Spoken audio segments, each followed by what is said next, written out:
Olá! Bem-vindos a mais um MyCast. A gente está na quarta temporada com convidados e hoje a convidada é muito especial.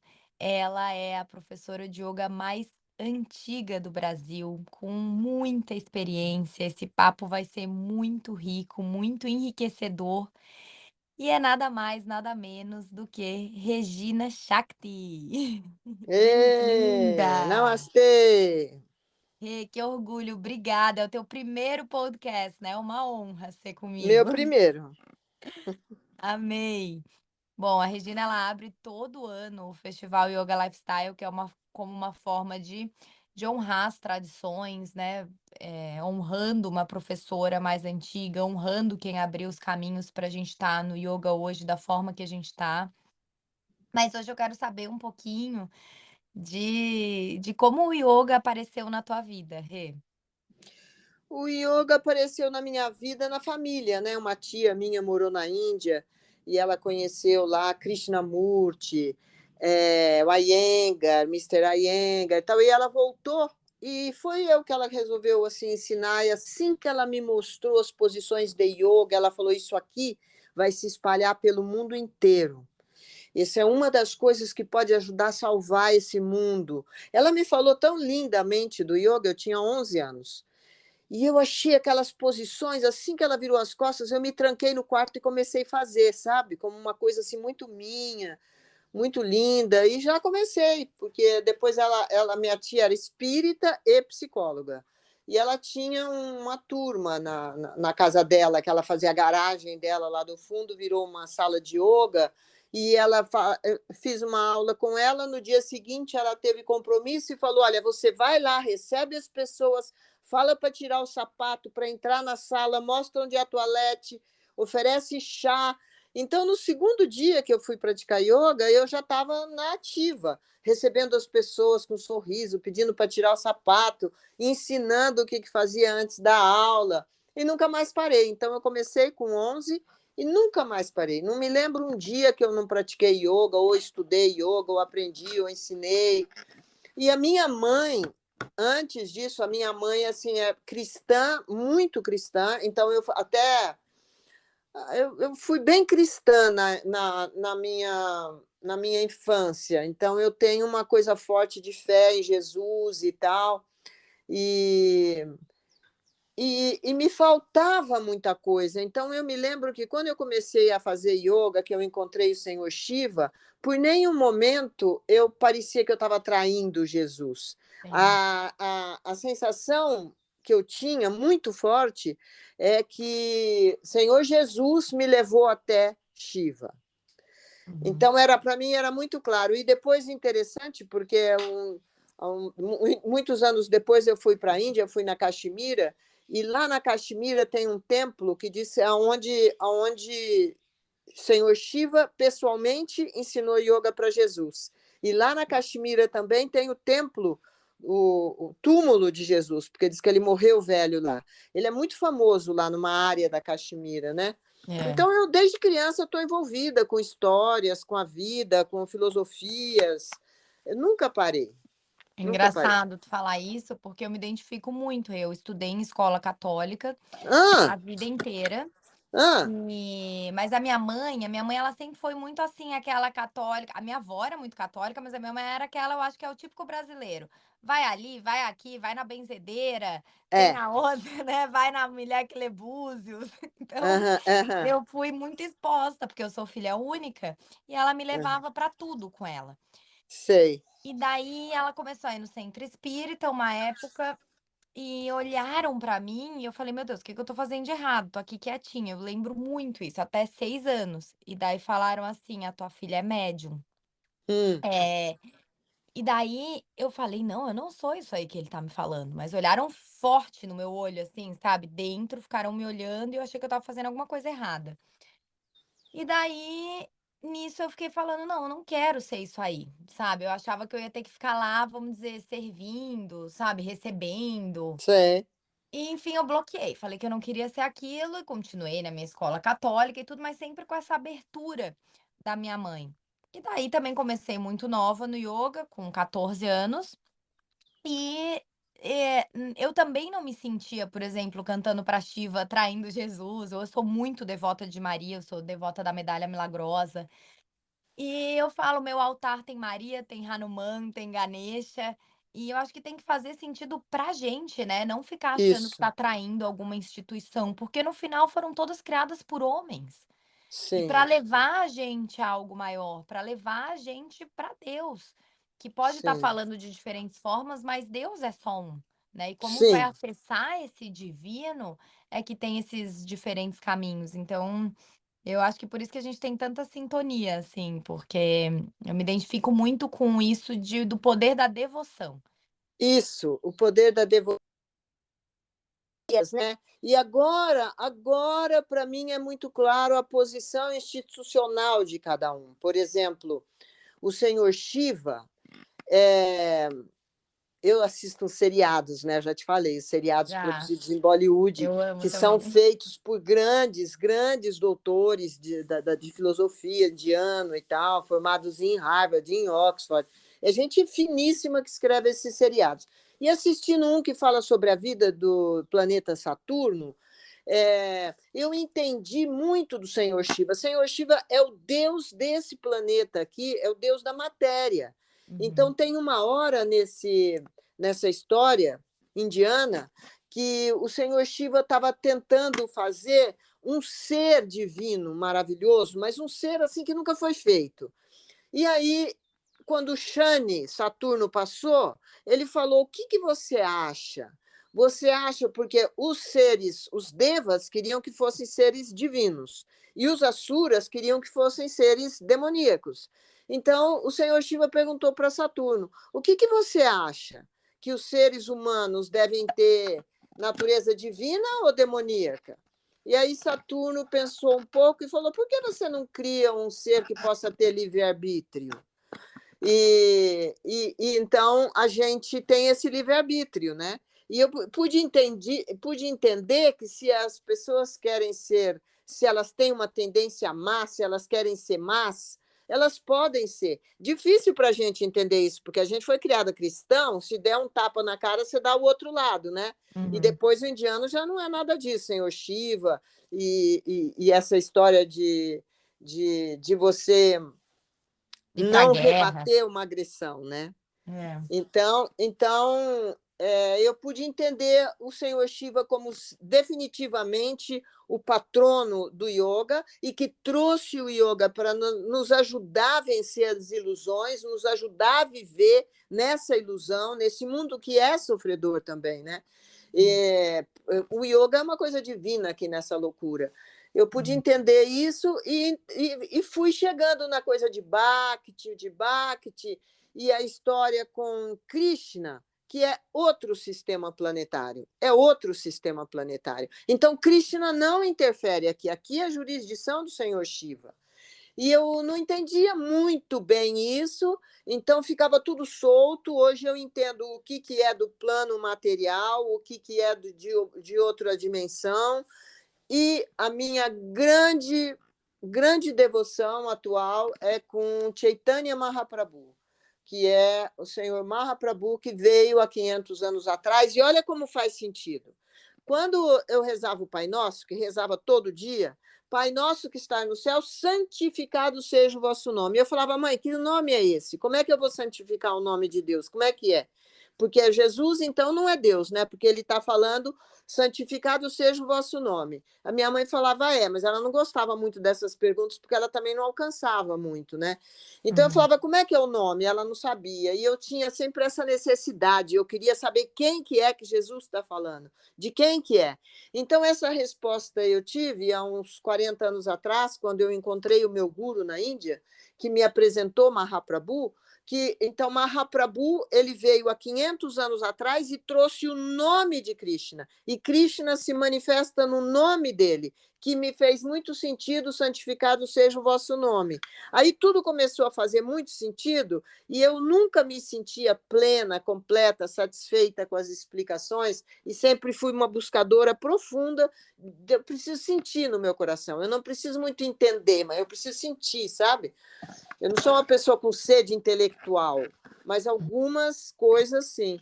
E aí me completou. Então eu considero assim que eu vivo uma plenitude espiritual, eu vivo uma plenitude, porque eu vivo sozinha e eu não tenho nenhuma necessidade de. Não tenho necessidades, eu tenho uma coisa que eu busco pela adoração pelo Senhor Shiva, né? O Senhor Shiva, ele é o senhor de tudo material, mas ele é desapegado e ele é autossatisfeito. Então eu acho lindo, nossa, uma pessoa desapegada, autossatisfeita e com essas histórias de Krishna que eu li, que eu leio, Srimad Bhagavata e tudo isso, isso vai me dando um preenchimento muito grande, sabe? De entender que um yogi que não consegue as coisas materiais que ele quer, tem alguma coisa errada, porque o yogi, já que ele tem uma mente mais clara, um emocional mais equilibrado, ele deveria conseguir qualquer coisa que queira. Sim, Mas só que o yogi realizado não quer nada, né? Não é nada material que ele quer. sim, Ele não tem. quer são as realizações internas, né? Que lindo. E um dia eu estava explicando para uma aluna também, que ela estava perguntando: "Mas como, né, Shiva, o destruidor, como é que ele é o criador do yoga?"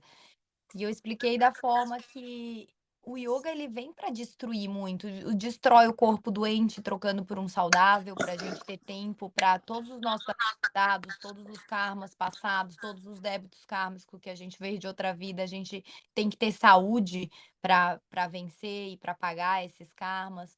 Ele Isso. destrói a preguiça, que é, né, destrói a vidya, destrói a ignorância de quem a gente é. Então, As ilusões. a gente tem que destruir, né, a gente fica com essa ideia que só construir, construir, construir, nem a natureza está sendo só construída, a formiguinha vai lá, constrói o ninho dela, vem uma chuva, destrói, e ela vai lá e constrói de novo. Então aqui nesse mundo, né, material, ainda mais nessa era que a gente tá, né, de Kali Yuga, tem que muita coisa ser destruída mesmo, e a gente não pode Sim, ficar nessa mansidão também de só dar outra face, né, o que eu sim, gosto das escrituras é que traz muito isso, de que levanta-te e luta, Arjuna, né, vai, levanta, bora, bora fazer, exatamente. vai ficar aí só meditando, vai ficar aí só, né, nem que E seja destruir também, destruir os conceitos, né? Que a gente quer amarrar a égua aqui, a gente sabe que a gente vai morrer, mas vive como se não fosse. Então, o yoga é um instrumento absolutamente divino, né? Para nos colocar num silêncio profundo, porque eu sinto muita necessidade de silêncio.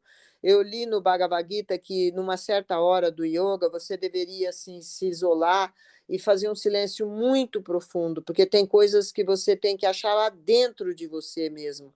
E então eu fiz isso, né? Eu quis muito conscientemente viver, construir, viver num ashram, porque um ashram tudo é divino, né? Não tem nada mundano aqui. Eu quis me afastar mesmo, e eu já estou afastada há mais de 20 anos aqui, e agora sim, eu acho que a minha relação com o yoga ela é plenamente satisfatória e alegre, e ao mesmo tempo solitária. É muito.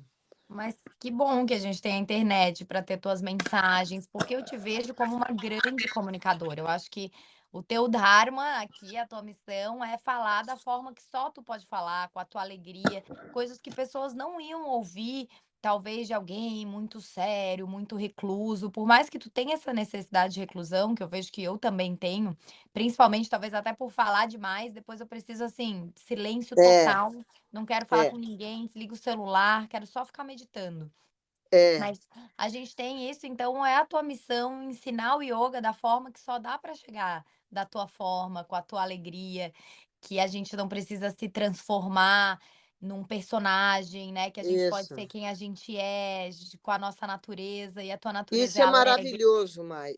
A gente poder ser quem a gente é e não precisa ficar se preparando muito para falar, porque a gente vai aprendendo a se expor como a gente é, para que as pessoas também possam receber uma gotinha desse ensinamento. Uma gota é um oceano, né?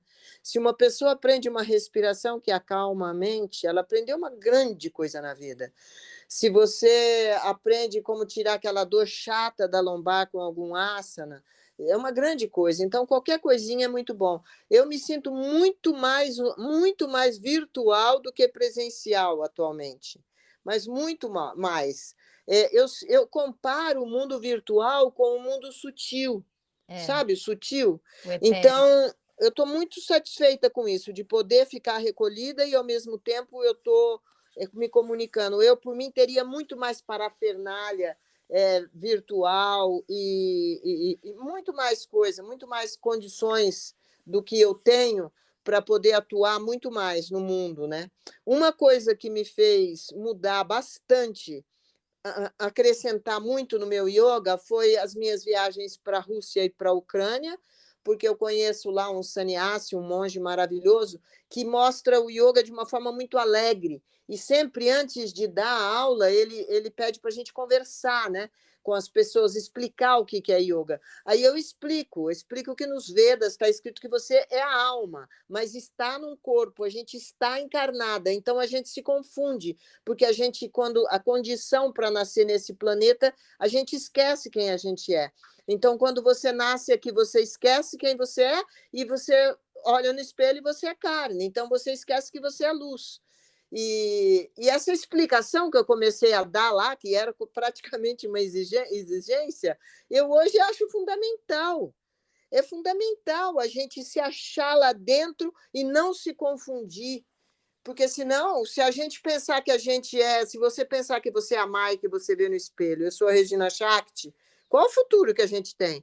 Se eu não tivesse esse conhecimento, Mai, eu ia beber, porque eu não consigo, você não tem um futuro. A Regina Shakti, ela vai virar uma pelã que vai morrer, não tem um futuro para ela.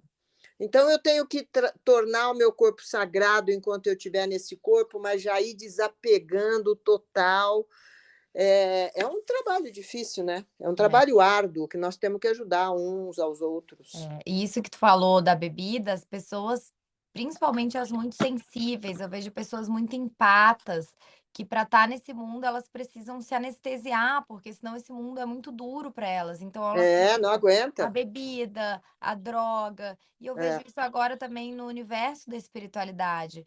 Tudo bem, eu Uhum. não sou uma crítica de plantas de poder, mas eu acho que está Uhum. virando quase uma modinha e pessoas que não estão na sua jornada espiritual que só buscam atalhos, sabe?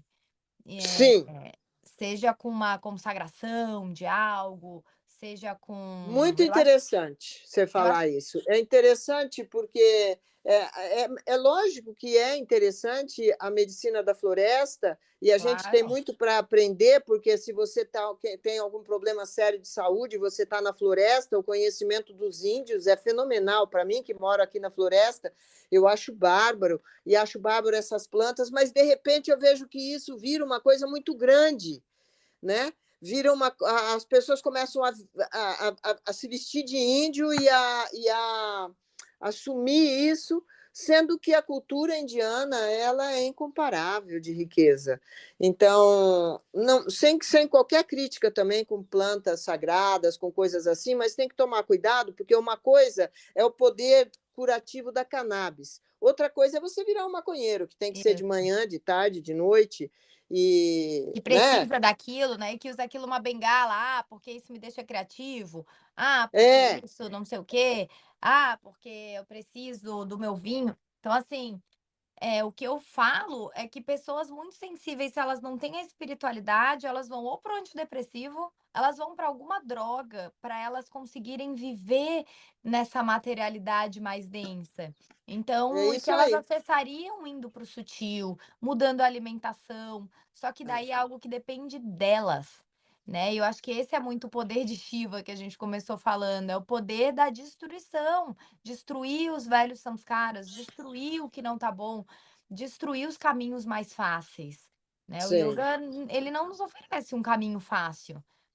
O caminho do yoga, Você vê, ele né, como é importante a gente falar. De repente tem alguém nos ouvindo que se atenta para a espiritualidade, né? Porque sem a espiritualidade, como é que vai ser? Não tem como ser. Então, esse é o papel agora. Você viu com essa história do vírus, como os professores de yoga se levantaram, e como atuaram, e como cresceu, e como ajudaram as pessoas. Então, essa é, é uma coisa assim fantástica. Eu acho isso fantástico, poder lembrar a espiritualidade, não é religião, a espiritualidade mesmo, sabe?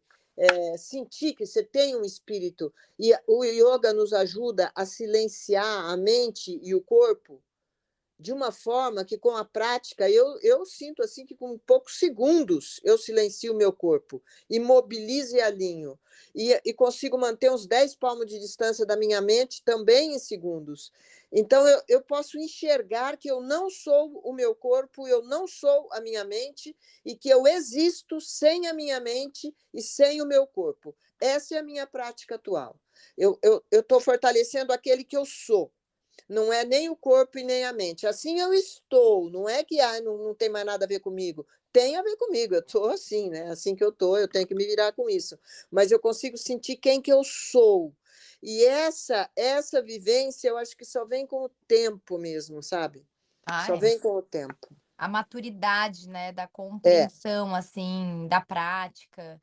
E tem muita é. gente que me pergunta no curso de formação, depois que acaba: "Ah, mas será que eu já posso começar a dar aula?" Eu falo: "É que é constante. Quando tu tá falando ali algo que o aluno quer ouvir, tu vai se tornar um canal também para falar. Então tu vai ser a primeira pessoa a falar o que tu tem que ouvir. Muitas coisas que vai como falar em aula é para ti, né, é pra ti mesmo. Isso, Então, isso.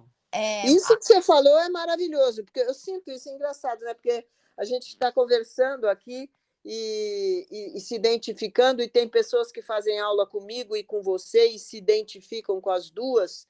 E na verdade, a minha prática espiritual, meu sadhana, se resume muito em estar pronta para ser um canal de alta frequência. Então, a minha prática de manhã, de acordar, bater minha cama, abrir a janela, botar música, tomar banho, botar aromas, fazer uma prática de yoga, ir nos templos, apanhar as flores que estão maravilhosas, enfeitar tudo, arrumar, tudo isso leva assim umas 2, 3 horas para eu fazer tudo isso.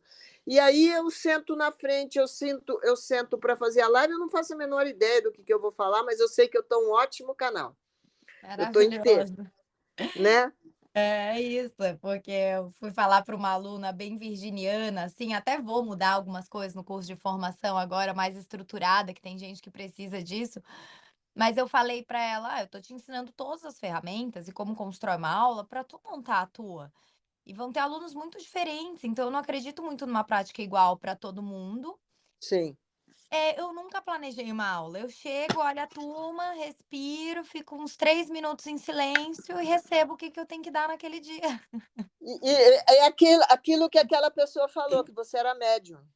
É, pode ser, né, são É, palavras, mas mas eu só que acredito. agora já não é assim, do preto velho, do espírito tal. É um canal de alta frequência, um canal do yoga, É, né? Dos mestres ancestrais do yoga, do Parampará. Eu sinto assim que ter o meu guru, ter conhecido um devoto puro de Krishna, ter visto uma pessoa autorrealizada, é a coisa mais poderosa para mim no momento. Vi duas pessoas autorrealizadas, totalmente autorrealizadas, que bateram o olho em mim, e aquele foi o maior encontro da minha vida. Isso me sustenta, sabe? Isso me sustenta, e muitas vezes eu vejo que eu falo alguma coisa que toca profundamente alguém, é que eles falaram por meu intermédio, então eu sou totalmente aberta para eles. Eu, o que eu recebi deles é maravilhoso, então eu sou totalmente, meu corpo é aberto para eles. Não sou aberto para qualquer um que quiser usar, mas a sim. gente tem Escolhe. esse compromisso, né? Não dá para a gente estar tá, assim, assistindo uns programas de televisão falando e de repente a gente sai dali e já entra num assunto que toca as pessoas, né? Como é importante essa limpeza. Os yamas e os niyamas, no fim, eles são fundamentais, né?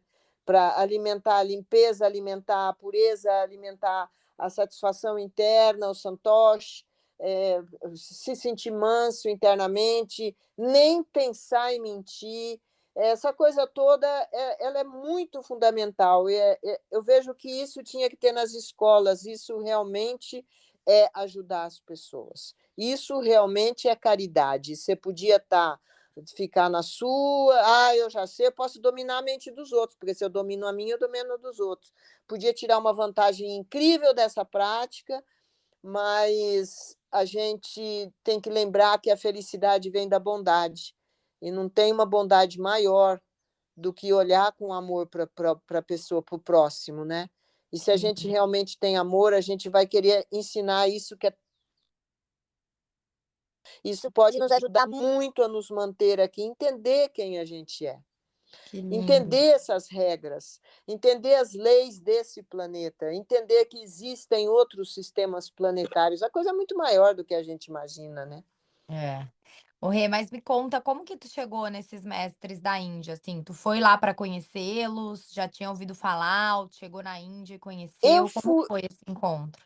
Eu fui morar nos Estados Unidos, e nos Estados Unidos tem meio uma coisa assim: não adianta você fazer altos asanas, enfiar o pé por uma orelha, tirar pela outra e ficar parada de mão no dedo indicador. Não, ninguém vai te dar muito valor para isso. Eles querem saber que linhagem que é a sua, qual que é o seu conceito existencial, né? Onde eu estava, pelo menos ali no Oregon. E aí Aqui é eu. bem diferente. Em Miami É, é diferente, né? mas vamos lá. Então eu tinha umas pessoas muito interessantes, mas muito interessantes, vivendo ali numa comunidade, e eles tinham esse guru. E eu comecei a ir nas reuniões e comecei a entender como as pessoas se conectam por causa de conceitos que elas têm na existência. Por exemplo, lá eu entendi que materialista é aquele que pensa que é o corpo, e espiritualista é aquele que pensa que é o espírito. E eu tinha uma ideia que materialista é aquele que quer ficar rico e tem a ver com riqueza. Mas tem materialistas. Os materialistas, ele pensa que ele é o corpo. Então ele não está nem aí. Ele vai morrer, vai acabar e ele não tem, você não consegue convencê-lo da lei do karma e nada. Ele é materialista. E o espiritualista, ele acredita que ele é o espírito. Eu comecei a achar muito interessante. E aí eu comecei a ver que eles todos reverenciavam esse guru. E como lá nos Estados Unidos eu falei, bom, eu tenho que ter um guru, senão eu não vou fazer sucesso aqui. Aí eu perguntei para um grande amigo meu, falei, qual que é o melhor guru que existe no mundo? Porque eu nunca quis ter guru antes. Eu não, nem você está brincando, que você tem um guru, ele vai, eu tenho que perguntar tudo para ele. Eu sempre fui uma pessoa tão livre, eu não queria de jeito nenhum ter guru.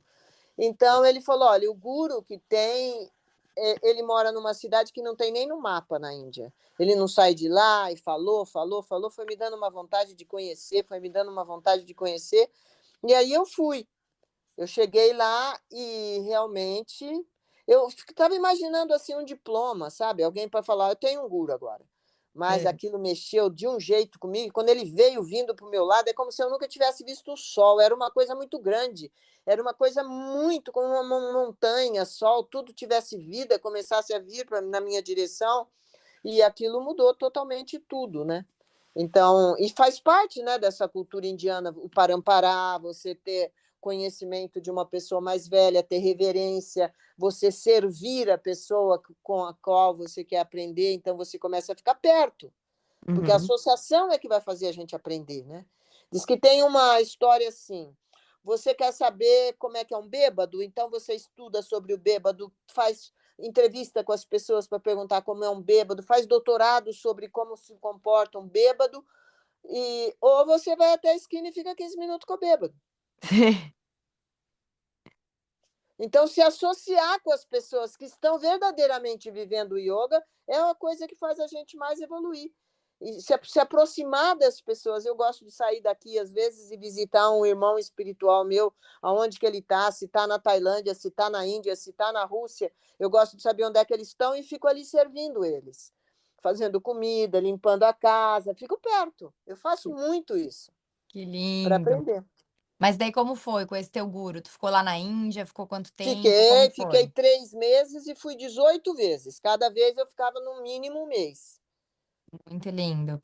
É que eu acho que a gente também já passou por uma linhagem em comum que, tem essa coisa, assim, muito de seita, né, e daí a gente acaba criando uma aversão e fala: "Eu não quero ter guru", e eu tô nesse momento atual, eu falo: "Meu guru são os meus alunos, são as pessoas que eu conheço".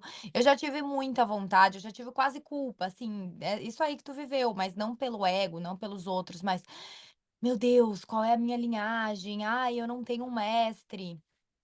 Mas, eu tenho uma linhagem, né, o Hatha Yoga tem toda uma linhagem, Tem todos os toda uma professores que eu linhagem. aprendi hoje em dia eu dou formação de Hatha Yoga, Aham.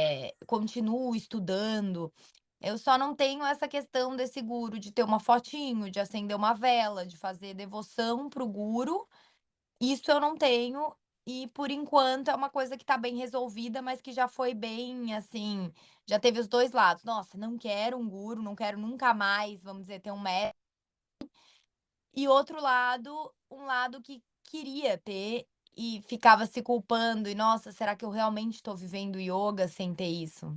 Então, Eu acho que o se for ioga, para eu encontrar, vou encontrar. a prática do yoga, ele já é um guru em si, porque ele te ajuda a te autocontrolar, a te conhecer, te aperfeiçoar. Já é uma coisa fantástica. Diz que uma pessoa realizada em yoga é o preferido de Krishna, né? Preferido, porque você já tem uma realização. Porque o grande barato desse mundo é se enamorar e querer servir. Mas quem? Quem que a gente Uhum. vai se enamorar e querer servir, querer servir? Então, eu, na verdade, é o contrário do que você pensa. Eu nunca tinha a culpa de não querer ter, de não ter guru, eu não queria de jeito nenhum ter guru, mas encontrei um guru fenomenal, maravilhoso. Maravilhoso, assim. E deve ser horrível você escolher errado o seu super-herói. De repente, o teu guru comete um ato mundano. Acontece muito, né? Hoje, guru está muito embaixo, em baixa, porque as pessoas tomam ali sannyasi muito jovem, depois não se controlam, não se controlam. Então, eu tive muita sorte. Eu considero isso realmente uma benção. Eu tive Que muita lindo. sorte de encontrar realmente um guru fidedigno, de uma linhagem de guru, nascido em família de guru, e assim, imaculado. Os livros dele são maravilhosos, de ter entendido tanta coisa, né? Aquilo tudo que eu tinha aprendido. Quando eu conheci ele, eu já tinha 25 anos de yoga. E eu aprendi em um ano muito mais do que nos 25 anos de yoga, quem que eu sou e quais os processos para eu me aperfeiçoar. Então, eu fui me interessando muito pelo conceito mesmo, sem Uhum. entender que eu estava me interessando pelo conceito, mas aquilo tudo vinha preenchendo um vazio que eu tinha a meu É, respeito, entendeu? É eu uma digo coisa que o complexa. Yoga é uma coisa que não tem fim, né? Faz parte dos assuntos divinos, que são infinitos, então não tem fim. Por isso que a gente, praticando, a gente não tem grilo de entrar em frente a uma câmera ou na frente de um microfone, nem sei direito o que a pessoa vai perguntar, porque não é um assunto que tem fim. É um uhum, assunto realmente divino que flui. sim.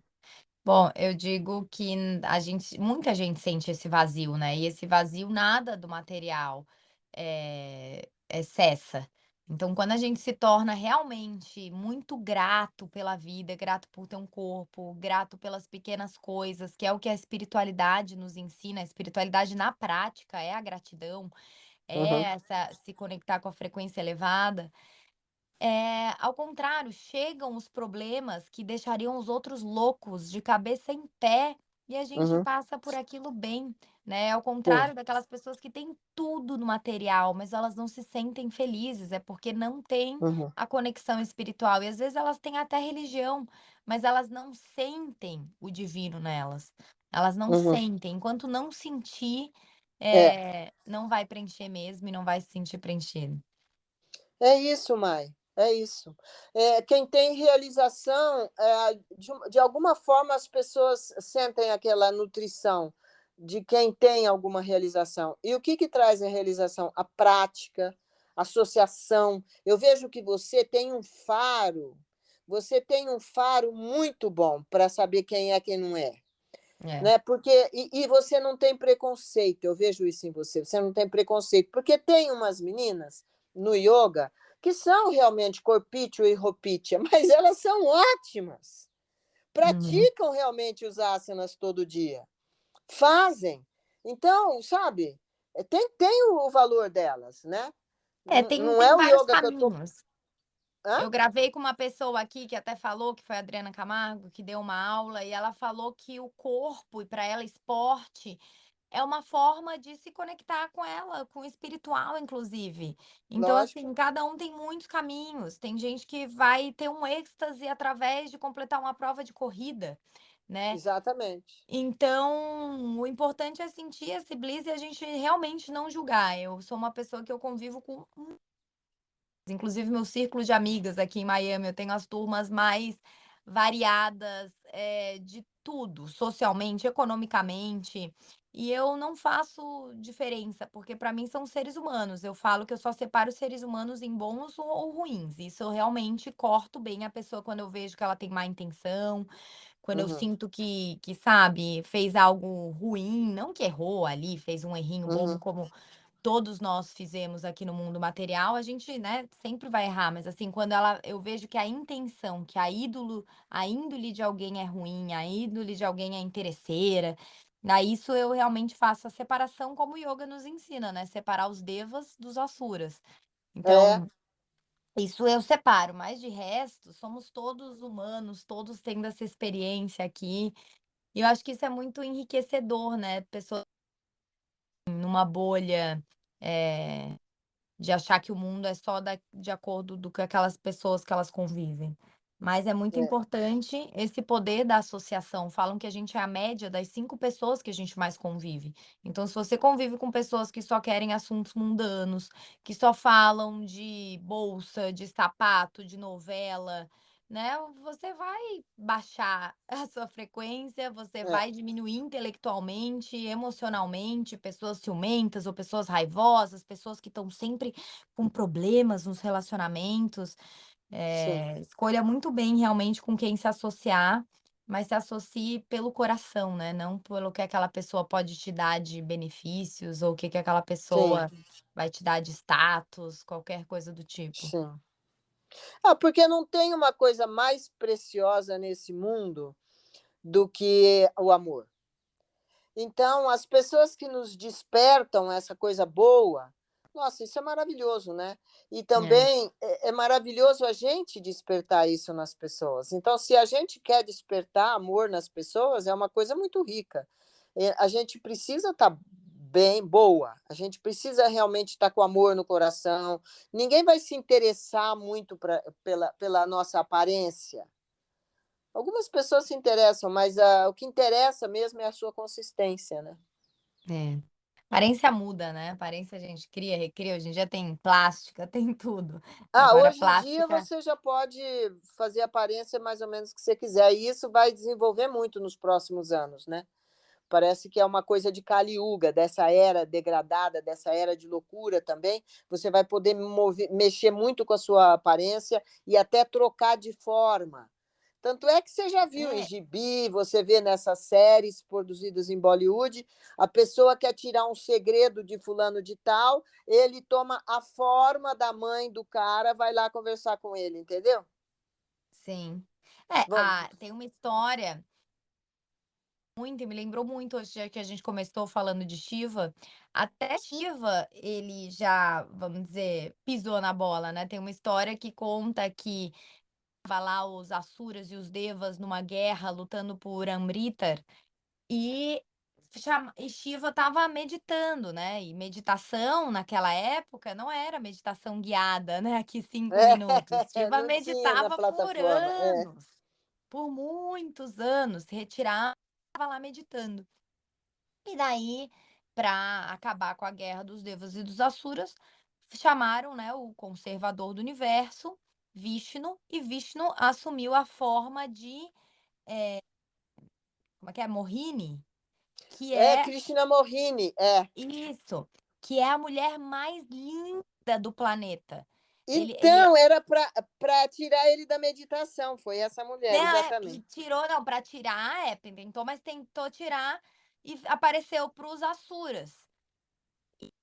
Ficou lá lindo, os Asuras caíram de joelho praticamente, né, e ela só falou assim, com aquela mulher linda falaram: "Percam a guerra, percam e deem o néctar da imortalidade para os Devas". E os Devas ganharam e tal, mas daí Shiva voltou da meditação e estava todo mundo falando de Mohini. E ele quis conhecer Mohini, falou: "Vishnu, mostre-me Mohini", e Vishnu falou: "Não, porque você vai se apaixonar por ela". Ele falou: "Imagina, eu sou um yogi, eu controlo os meus sentidos". E então Vishnu falou: "Então tá, você que tá pedindo". Quando apareceu Mohini, Shiva amor e se apaixonou e quis namorar com Mohini. E falam que eles realmente, consumaram esse namoro, nasceu um filho, que é Aita, aquele que tem 2 pais, Aham. e, depois Shiva não carregou a culpa. Shiva falou: "Bom, eu tenho que praticar mais tapasya ainda, eu errei", mas É. ele não ficou carregando: "Nossa, eu falhei, eu também me Não. apaixonei por Mohini", ele falou: "Viu, tem uma coisa que nós, devas, temos em comum com os humanos, nós Sim. desejos dentro de nós e muitas vezes a gente vai ceder a eles. E tudo bem, Então, e se você sabe que esforce mais". dessa história aí tem um detalhezinho que eu não sei se você sabe. É, quando Shiva viu Mohini, né? Ele viu Mohini, ele ficou tão encantado que ele saiu correndo atrás dela e foi ejaculando. E aonde ele ejaculou, nascem as pedras preciosas. Ah, é? Eu já ouvi numa outra versão, já ouvi algumas versões dessa história da É, tem muitas versões, é. É. então, mas essa é muito linda, e é isso, ele sai e ele tem um filho com ela, né, então, aí ele foi o vamos dizer, um mortal, né, como a gente. Esse poder da beleza, ele é muito grande, então a gente tem que saber usar para encantar e não para manipular. Isso, Né, que exatamente. use, a gente gosta do belo. Quando quer viajar? Quando você quer viajar, você vai para um lugar aí como Campos, que é lindo, florido, ou você vai escolher um lugar feio para visitar, É, é, né? A beleza, eu sou uma amante da beleza, eu gosto da eu beleza também. na casa, a beleza das flores, a gente bela, gente que É, tem o olho brilhante, o sorriso largo, né, porque isso, aquela gente com a cara feia, rancorosa, testa isso. franzida, a pessoa Isso, feia, né? e ter os recursos também, tem tantos recursos, você põe o cabelo para lá, põe para cá, trança, levanta, pinta, todas essas coisas a gente pode fazer, igual se faz com o carro, né? Igual um Isso. carro, você pode andar com um carro sem graça, sem charme nenhum, e pode ter um carro com um estofamento legal, com uma cor bacana, Isso. um veículo legal, né? Mas, de novo, isso não é para ser refém, né, da beleza, ser escrava da beleza. É Não, para não se pode sentir ser. bonita como você É, já é, do jeito que é, já é, é, e se é. enfeitar, né. Eu, por muito tempo, fiquei no caminho do ioga, nesse caminho do quase ne não negar a beleza, mas um caminho quase do desleixo, assim, usava zero maquiagem, não fazia as unhas, e eu já sou uma pessoa que gosta de usar pouca coisa, de joias, não sou muito de me enfeitar. E a pandemia agravou muito isso. Então Uhum. agora eu tô meio que ao contrário, sabe, voltando, assim, a ir no cabeleireiro, voltando a me arrumar, e isso é muito importante, é É todo honrar. um amadurecimento, né. Tem uma hora que você sabe que a primeira vez que eu fui na Índia, eu era muito bonita, muito jovem, aí elas me falaram: "Olha, é difícil você ficar aqui, vai atrapalhar as rezas e tal". Eu enchi meu cabelo de óleo, prometi que não ia olhar no olho de nenhum homem, nem olhei no espelho. Eu fiquei 3 meses sem olhar no espelho. E na Hum, verdade, a gente passa por tudo isso, a gente amadurece, né, depois engraçado, porque as fotos mais lindas que eu tenho, assim, com os olhos brilhantes, porque você, quando você se desvincula um pouco da sua imagem, e se não tivesse espelho, né? Você se desvincula um pouco da sua imagem, você investe mais no seu interno, né?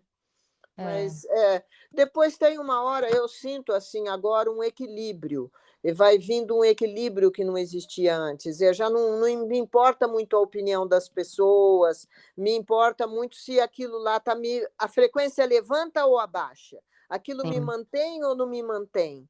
Isso daí vai me dar um bom sono e uma boa vida ou o quê, né?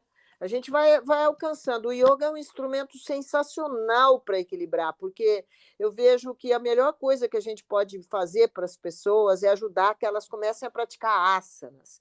Daí a gente entra no assunto pranayama, no assunto os yamas e niyamas.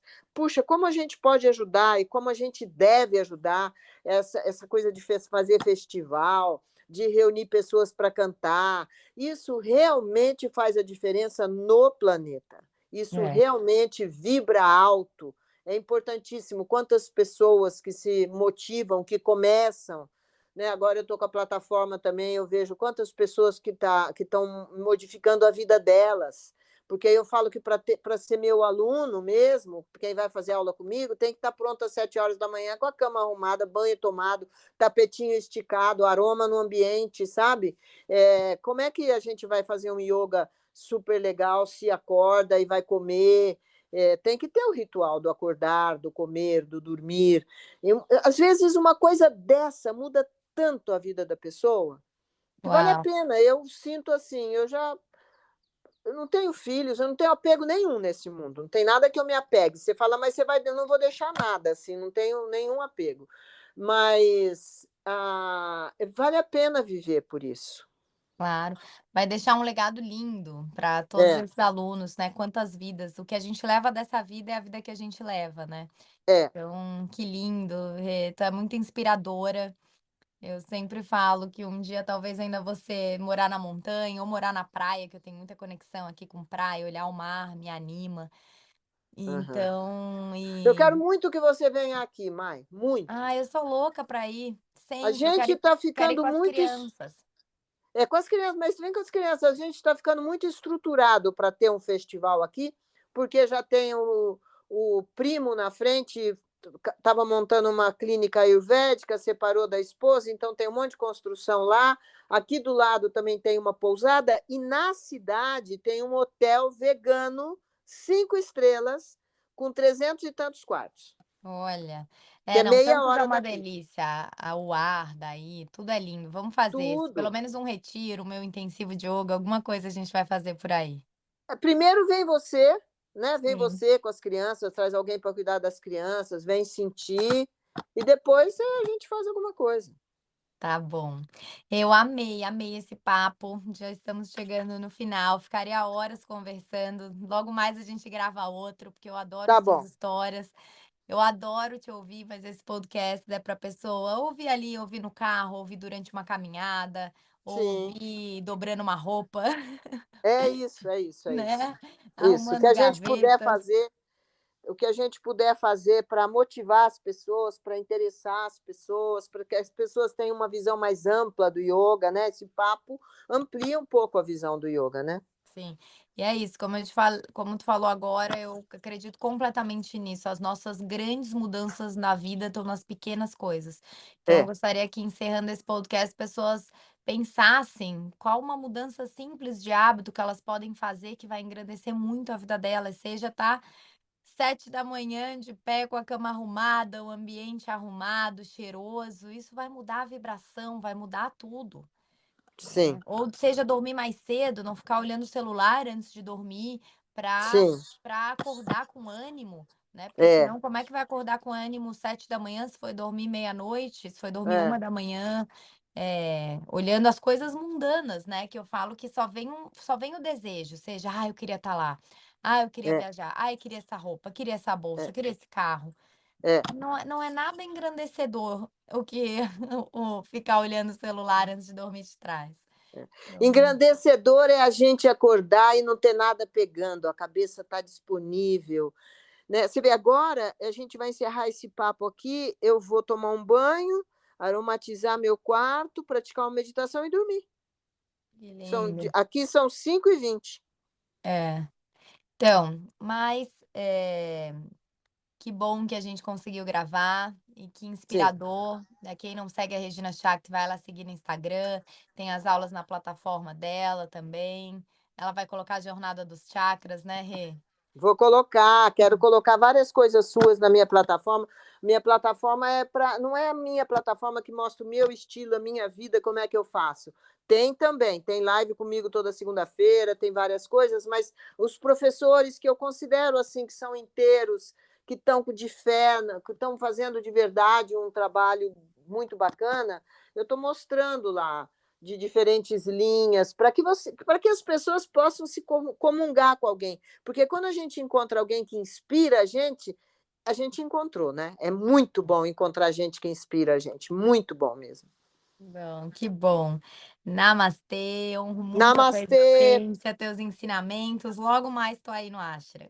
Tá bom, querida. Obrigada pelo convite, adorei. Um abraço para todos. Um Namastê. beijo. Namastê. Beijo.